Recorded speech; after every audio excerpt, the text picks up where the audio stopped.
नमस्कार मित्रों, उद्भव एकेडमी के यूट्यूब चैनल पर आपका स्वागत।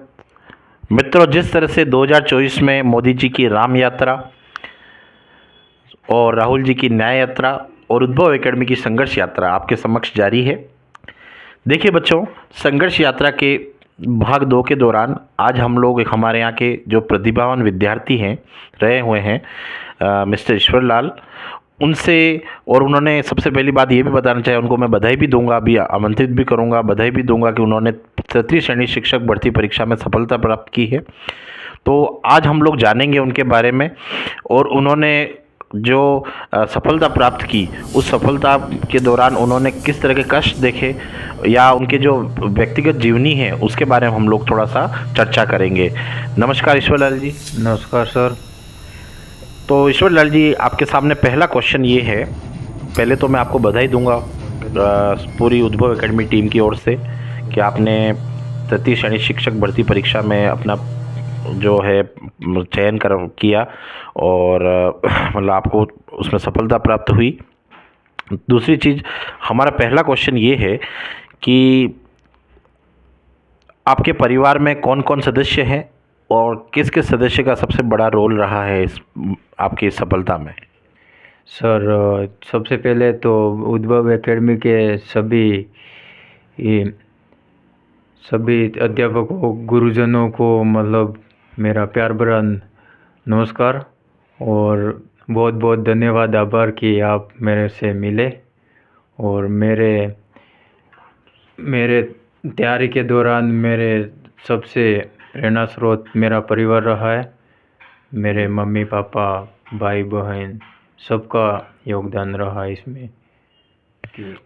तो सबसे ज़्यादा आपका जो सहयोग रहा इसमें से वो किसको, आपको इस आपके सफलता के मार्ग में जो सबसे ज़्यादा सहयोग किसका रहा, बताएं थोड़ा।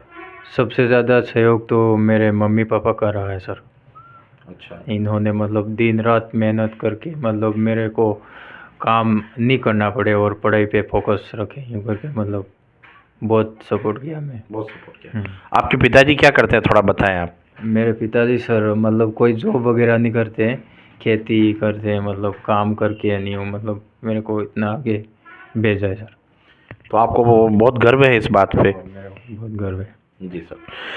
अगला क्वेश्चन ये रहेगा कि आप जो है, आपकी प्रारंभिक शिक्षा कहाँ से हुई, आपने जो आगामी शिक्षा उसके बाद की ली वो कहाँ से, और आपने जो आगे की जो पढ़ाई कर रहे हैं वो कहाँ से कर रहे हैं, थोड़ा बताएं।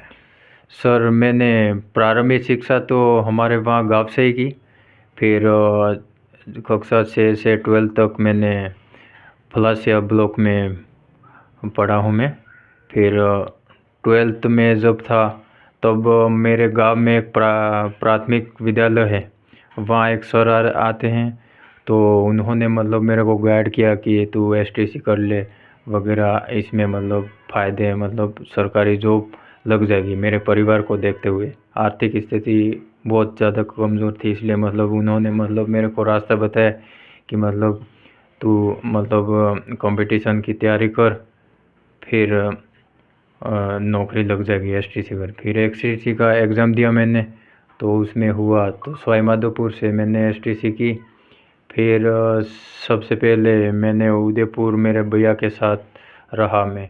फिर मेरे भैया ने बताया कि वहाँ उद्भव कोचिंग है, वहाँ मतलब मस्त फैकल्टी है और कम रुपए में मतलब वहाँ अच्छा गाइडेंस मिलेगा, तो वहाँ मैंने एडमिशन लिया।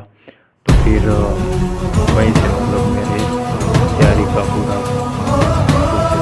तो आगे भी आप पढ़ाई कर रहे हैं, मेरा ये भी क्वेश्चन था उसमें कि आप आगे भी जो पढ़ाई कर रहे हैं या फिर आगे भी अपनी जो सफलता के रथ को यहीं रोक लेंगे? सर, आगे भी पढ़ाई तो जारी रहेगी। अच्छा मुकाम नहीं मिला बड़ा, और मतलब आपको अभी भी सफलता की भूख है। तो बच्चों देखिए, जो अभी वर्तमान में चयनित छात्र हैं ये और जो भी शिक्षक हैं वर्तमान में, ये भी कह रहे हैं, देखो आपके लिए प्रेरणा स्रोत हैं कि आगे भी अपनी जो है तैयारी जारी रखनी है। तो आगे का क्वेश्चन जो है, आपकी जब तैयारी कर रहे थे आप, तो आपने सबसे पहले मतलब जो है किस तरह का मार्ग चयन किया, मतलब आप कहाँ गए, कौन सा, आप किस शहर में तैयारी के लिए गए, थोड़ा सा बताएं आप। सर मैं बचपन से मेरा सेल्फ पढ़ा हूँ मैं, तो गाँव में ही पढ़ा हूँ, पर मैं कंपटीशन की तैयारी करने फर्स्ट बार कोचिंग का सहारा लिया मैंने।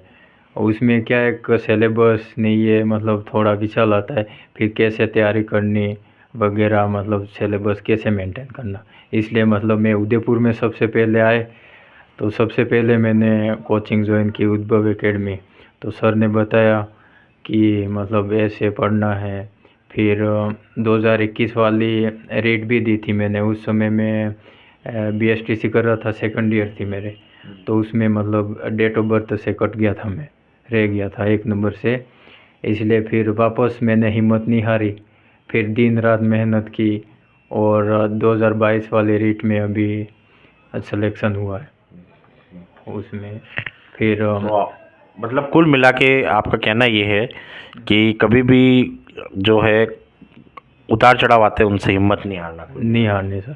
फिर मैंने और मतलब अपने तैयारी को मजबूत करने के लिए दिन रात मेहनत की मैंने।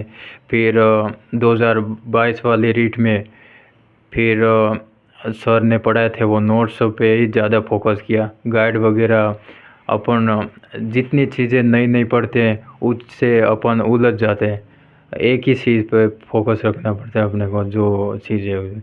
फिर मेरे कोचिंग पूरी करने के बाद 2 महीने मैंने रूम छोड़ दिया, फिर घर पे चला गया मैं। फिर घर पे कोई डिस्टर्ब वगैरह करने वाला नहीं था, एक अलग रूम था। तो वहाँ फिर मैंने रात को 2 बजे से मेरे दिनचर्या थी, 2 बजे उठता था मैं। फिर शाम 8 बजे तक, 8 बजे फिर खाना खा के सो जाता था।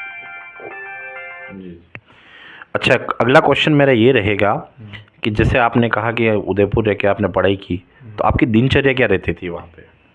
उदयपुर में तो सर वहाँ रूम किराया वगैरह मतलब देना, आर्थिक स्थिति थोड़ी कमज़ोर थी हमारी, तो इसलिए मतलब वो पूरा नहीं हो पा रहा था। इसलिए उदयपुर तो सर सुबह उठ के खाना बनाना, फिर तैयार होना, तैयार होके जाते थे कोचिंग। कोचिंग से आके थोड़ा मतलब रिवीजन कर लेते थे। रिवीजन करने के बाद फिर काम करने जाते थे। फिर होटल में न्यू मतलब काम करके फिर कोचिंग पूरी की। फिर कोचिंग पूरी करने के बाद फिर खर्चा चलाना या फिर पढ़ाई पे फोकस करना, ये दोनों हो नहीं रहा था। इसलिए फिर रूम खाली कर दिया, फिर घर पे रह के तैयारी की थी मैंने। अच्छा, तो मतलब आपने जब आपकी पढ़ाई की यात्रा चल रही थी उस दौरान बहुत संघर्ष किए थे आपने, है ना? तो जो है संघर्ष आपके रहे, इस संघर्ष में जो है आपके मतलब बच्चों के लिए क्या आप मैसेज देना चाहोगे, जो बच्चे अभी वर्तमान में तैयारी करेंगे या आगामी भर्ती के लिए जो तैयारी कर रहे हैं? हाँ, ये मतलब बच्चों को तो यही कहना चाहूँगा मैं कि मतलब कितनी भी मतलब परिस्थिति वगैरह आस्ते आर्थिक स्थिति कुछ भी अपने बाधा आए, उनसे मतलब हिम्मत नहीं हारनी है। मतलब कुछ भी हो, मतलब पढ़ाई रात को भी पढ़ सकते हैं, दिन को काम भी कर सकते हैं, पर पढ़ाई नहीं छोड़नी। मतलब कुल मिला के पढ़ाई के साथ साथ आपको अगर समय मिले तो आप वर्क भी करते रहें, लेकिन आपका जो फोकस है वो पढ़ाई पे ज़्यादा से ज़्यादा रहे, वही ना? हाँ हाँ सर। अगला क्वेश्चन मेरा ये है कि आपके दृष्टिकोण से जो है वो क्या कोचिंग और मतलब कोचिंग जो करते हैं बच्चे, उनके लिए कोचिंग फ़ायदेमंद है या नुकसानदायक है? थोड़ा सा संक्षिप्त शब्दों में बताएं।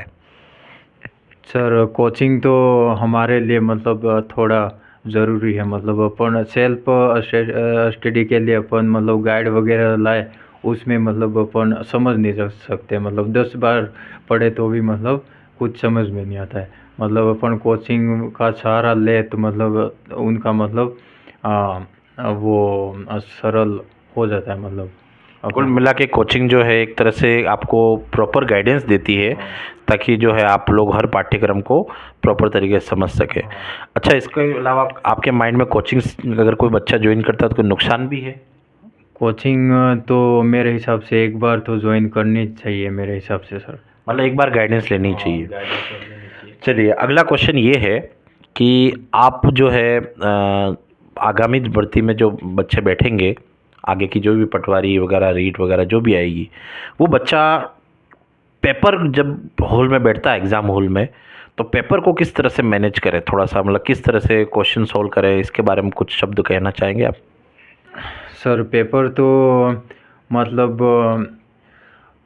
बार बार क्वेश्चन को मतलब पढ़े उसके बाद उत्तर देना चाहिए, और एग्ज़ाम देने जाए तो फ्री माइंड से जाना चाहिए, फ्री माइंड से, मतलब डिप्रेशन नहीं होना चाहिए। किसी तरह का दबाव नहीं रहे और टेंशन को मुक्त करके फिर जाना चाहिए एग्ज़ाम में। देखिए बच्चों, जो वर्तमान में शिक्षक पद पर कार्यरत है उनका भी ये मैसेज है, और हम लोग भी हमारे संस्थान में भी बच्चों को बताते हैं कि एग्ज़ाम हॉल में बिल्कुल टेंशन फ्री होके जाना। क्या अपने के माइंड में यही रहना चाहिए कि हम लोग अच्छा कर रहे हैं और अच्छा करेंगे, तभी आप लोगों को आपकी सफलता में चार चांद लगेंगे। सर का भी ये कहना है। अच्छा सर, अगला क्वेश्चन मेरा ये है कि आपके उद्भव एकेडमी में जो आपने तैयारी की, वहाँ पर कौन कौन से शिक्षक आपको अच्छे लगे और उनके बारे में थोड़ा सा बताइए। उद्भव एकेडमी में सर सब पूरी फैकल्टी मतलब बहुत अच्छी थी, सबका सहयोग रहा है, अच्छा ही गाइडेंस रहा है, मतलब तैयारी कैसे करनी, किसी सर का मतलब वो नहीं रहा है कि आप ऐसे करो वैसे करो, सबका मतलब सहयोग भरपूर रहा है, इस वजह से मैं इस मुकाम पर आज हूँ। अच्छा, मेरा अगला क्वेश्चन ये है कि हमारे उद्भव संस्थान से आपके फेवरेट सर कौन से, आप थोड़ा बताएं। फेवरेट सर तो आप ही हो सर मेरे लिए तो। नहीं नहीं, हम भी पढ़ाते थे लेकिन फिर भी अच्छा, ये अगला क्वेश्चन मेरा ये रहेगा कि अभी आप वर्तमान में किस स्कूल में कार्यरत हैं, और बच्चों के लिए जो है, जो बच्चे आपसे पढ़ रहे हैं उनके भविष्य के लिए आप क्या क्या और आपके माइंड में योजना है? सर मैं वर्तमान में ये अपने सायरा ब्लॉक में राजकीय प्राथमिक विद्यालय नई बस्ती में पोस्टिंग हूँ जी। फिर बच्चों से यही आशा रखता हूँ कि बच्चे मतलब जो अपन पढ़ाए उसका मतलब पूरा ध्यान से मतलब कार्य करे, इसलिए मतलब मेरी यही कोशिश रहती है कि मतलब जो मैं पढ़ा हूँ वो मतलब पूरी तरह से बच्चे के दिमाग में बैठ जाए। मतलब उसके लिए आप बच्चों के लिए कार्य कर रहे हैं। ठीक है, अगला क्वेश्चन मेरा ये है कि जो बच्चे आगे भी तैयारी कर रहे हैं, आप उनके लिए दो शब्द आपकी तरफ से कहें जो उनके लिए मैसेज जा सके। जो मतलब तैयारी कर रहे हैं नई भर्ती के लिए, उनको मैं यही कहना चाहूँगा कि मतलब गाइड वगैरह लाए तो भी ला सकते हैं, मतलब पर एक बार कोचिंग ज्वाइन करने से मतलब थोड़ा गाइड मनोबल बढ़ता है, अपने कैसे तैयारी करनी है, मतलब पूरा अपने को पता चल जाता है कि मतलब जो भी अपन पढ़ रहे हैं वो एक ही चीज़ को बार बार दोहराना चाहिए, नई नई चीज़ ला के उसमें उलझन में नहीं पढ़ना चाहिए। मतलब गाइड पढ़ो तो गाइड ही, या नोट्स पढ़ो तो नोट्स ही, मतलब एक ही चीज़ को बार बार रिवीजन करना चाहिए, ये कहना चाहूँगा। अच्छा, मेरा अगला क्वेश्चन ये है कि जो एक व्यक्ति सफलता प्राप्त करता है या सफलता के दौरान जो संघर्ष करता है, उसमें समाज का कोई योगदान रहता है? समाज का तो रहता है सर, बिल्कुल रहता है। मेरे मतलब जितने मिलने वाले हैं, मेरे परिवार से मतलब जितने भाई बंधु हैं, सबका मतलब आज तक सहयोग रहा है कि मतलब पढ़ लिख कर अच्छा मुकाम हासिल कर, नौकरी लगेगा, सबको सबका आशीर्वाद यही रहा है आज तक। मतलब कुल मिला के आपके आसपास जो है आपसे बड़े बुजुर्ग हैं, उनका भी आपका इस सफलता प्राप्त करने में बहुत बड़ा योगदान रहा, उनका आशीर्वाद रहा कुल मिला के। तो बच्चों देखिए, आज हमने ईश्वर लाल जी से बात की, और उन्होंने अपने जीवन के परिश्रम के बारे में जो जो उन्होंने सफलता प्राप्त की, उस दौरान जो संघर्ष किया, उस संघर्ष के दौरान जो जो बातें हैं वो हमारे साथ शेयर की। ईश्वर लाल जी, बहुत बहुत धन्यवाद। और आपका जो है मैसेज जो है कि एग्ज़ाम टाइम में डिप्रेशन में नहीं रहना चाहिए, और संक्षिप्त चीज़ों को पढ़ना चाहिए, या किसी चीज़ को एक बार अगर मान लो एक नोट्स हम लोगों ने ले लिया तो उसको बार बार उसी चीज़ को, या बुक ले ली तो बुक को एक बार बार ध्यान दें। अच्छा, इसके अलावा ये क्वेश्चन मेरा ये लास्ट क्वेश्चन ये रहेगा कि क्या जो बच्चा तैयारी करता है और तैयारी के दौरान जो है बहुत सारे बच्चे विचलित हो जाते हैं। सामाजिक वाला क्वेश्चन मेरा था, ये क्वेश्चन मुझे पूछना भी था आपसे। तो विचलित हो जाते हैं कि भाई समाज दबाव देगा या फिर उसको सामाजिक कार्यों में उलझा दिया जाता है। तो व्यक्ति उससे मतलब क्या उसको किस तरह से थोड़ा सा अलग होकर तैयारी करनी चाहिए? सर सामाजिक परिस्थितियाँ सबके आती है, मतलब दबाव वगैरह सबके, यूँ आर्थिक स्थिति है, पारिवारिक सब परिस्थितियाँ ये आता है, पर इससे मतलब घबराना नहीं चाहिए। मतलब अपना जो मेन लक्ष्य है, मंजिल को हासिल करने के लिए अपने को टिका रहना पड़ता है। तो ईश्वर लाल जी, बहुत धन्यवाद। आपने आप आगामी भर्ती वाले जो परीक्षा है उसमें बच्चों के लिए प्रेरणा स्रोत हो। आपने कुछ अच्छे शब्द बताए जो यकीनन बच्चों को भी आगामी तैयारी में बैठने वाले जो बच्चे हैं उनको फॉलो अप करने चाहिए। बहुत बहुत धन्यवाद। धन्यवाद सर आपका।